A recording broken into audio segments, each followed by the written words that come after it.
ప్రభు పేరట అందరికీ శుభములు. నేటి దేవుని వాక్కును చూద్దాం. అపోస్తలుడైన పౌలు ఫిలిప్పీ సంఘమునకు రాస్తూ 2వ అధ్యాయము 12వ వచనములో ఇలా వ్రాయబడి ఉన్నది. కాగా నా ప్రియులారా, మీరెల్లప్పుడూ విధేయులై ఉన్న ప్రకారము నా ఎదుట ఉన్నప్పుడు మాత్రమే గాక మరి ఎక్కువగా నేను మీతో లేని ఈ కాలమందును భయముతోనూ వణుకుతోనూ మీ సొంత రక్షణను కొనసాగించుకొనుడి. Work out your own salvation with fear and trembling. ప్రియమైన దేవుని బిడ్డలారా, రక్షణ చాలా విలువైనది. ప్రియులారా, యేసు ప్రభుల వారు మనకిచ్చిన రక్షణ, ఈ రక్షణ అనే మాటను మనం చూసినప్పుడు సాల్వేషన్, అది దేవుడు తన కుమారుని పంపించి, లేక దేవుడే మనిషి రూపంలో భూమి మీదకి వచ్చి నీకు నాకు ఇచ్చిన రక్షణ చాలా విలువైంది. ప్రియులారా, రక్షణ అనేది అది సామాన్యంగా మనకు రాలేదు. అది ఆ రక్షణ మనకు రావడానికి దేవుడే భూమి మీదకి రావాల్సి వచ్చింది. ఆయన 33.5 సంవత్సరాలు దేవుడు మనిషి రూపంలో భూమి మీద నివసించవలసి వచ్చింది. అంతేకాదు, ప్రపంచంలో ఇంతవరకు ఎవరు కూడా పొందనంత గొప్ప శ్రమను ఆయన మానసికంగా, శారీరకంగా నీ కొరకు, నా కొరకు రక్షణ ఇవ్వడం కొరకు అనుభవించవలసి వచ్చింది. ప్రియులారా, ప్రియమైన దేవుని బిడ్డలారా, మనము చేసిన పాపము వలన మనము నిత్య నరకమునకు, మరణమునకు పాత్రులమై ఉన్నప్పుడు, ఆ నిత్య నరకము నుండి, ఆ యొక్క మరణము నుండి, అగ్ని గంధకములతో మండు గుండమైన 2వ మరణము నుండి నీవు నేను తప్పించబడి రక్షింపబడడానికి దేవుడే కలువరి శిలువలో యాగమైనాడు.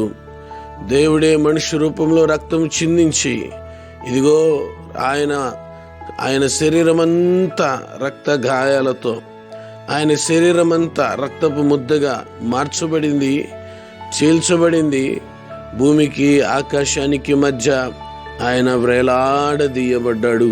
ఎందుకు అంటే, ఇదిగో నీకు నాకు రక్షణ ఇవ్వడానికి.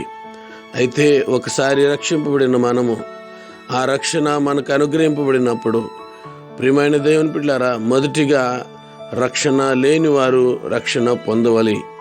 రక్షణ ఇంతవరకు పొందని వారు రక్షణ పొందాలి. ఎందుకనగా రక్షణను మనం నిర్లక్ష్యం చేయకూడదు. ప్రియులారా, నేడే రక్షణ దినమని దేవుని మాట చెప్పబడుతుంది. రేపు మనకు తెలీదు. ఇదిగో జరగబోయే నిమిషం మనకు తెలీదు. ఎప్పుడు ఎలా ఉంటుందో తెలీదు. అంతేకాదు, ఒకవేళ ఈ క్షణమే యేసయ్య వస్తే, ఒకవేళ ఇప్పుడే యేసయ్య వస్తే, ప్రియమైన దేవుని బిడ్డలారా, ఎవరైతే రక్షణ పొందలేదో, ఎవరైతే పాపాన్ని ఒప్పుకొని బాప్తిస్మం తీసుకోలేదో, వారు నిత్య నరకానికి వెళతారు.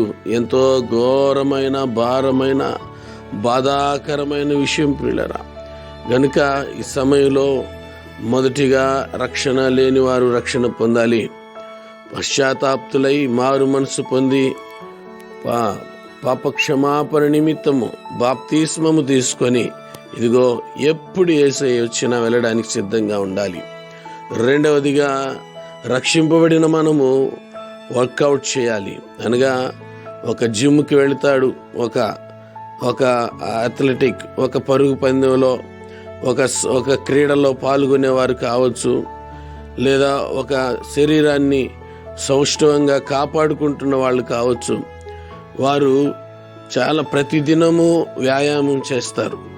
ప్రతిదినము వారు ఆ శరీరాన్ని ఫిట్గా ఉండడం కోసం, లేక శరీరము ఆరోగ్యంగాను, వారికి ఆ స్పోర్ట్స్లో, ఆ సైన్యంలో పనిచేయడానికి శరీరం గట్టిగా ఉండడం కొరకు ప్రతిదినం ఎక్సర్సైజ్, ప్రతిదినం వర్కౌట్ చేస్తారు. అలాగే మనము కూడా రక్షణ పొందిన మనము ప్రతిరోజు వర్కౌట్ చేయాలి, ప్రతిరోజు ఎక్సర్సైజ్ చేయాలి. ఆ ఎక్సర్సైజ్ ఏంటి అని అంటే, ఇదిగో భయముతో వణుకుతో మీ సొంత రక్షణను కొనసాగించుకోవాలి. ఎక్కడ కూడా లోకములో పాపములో సులువుగా చిక్కులు పెట్టు పాపములు చుట్టూ ఉన్నాయి.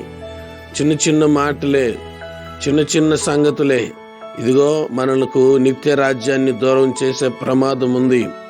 రక్షణను కోల్పోయే ప్రమాదం ఉంది. గనుక మన బ్రతుకులో, మన జీవితంలో అనుక్షణము అనుదినము దైవ భయము కలిగి, ప్రతి క్షణము ప్రతిదినము వణుకుతో, ఈ క్షణం యేసయ్య వస్తే నా గతి ఏంటి అనే భయముతోనూ వణుకుతోనూ దేవుడిచ్చిన రక్షణను మనం కొనసాగించాలి.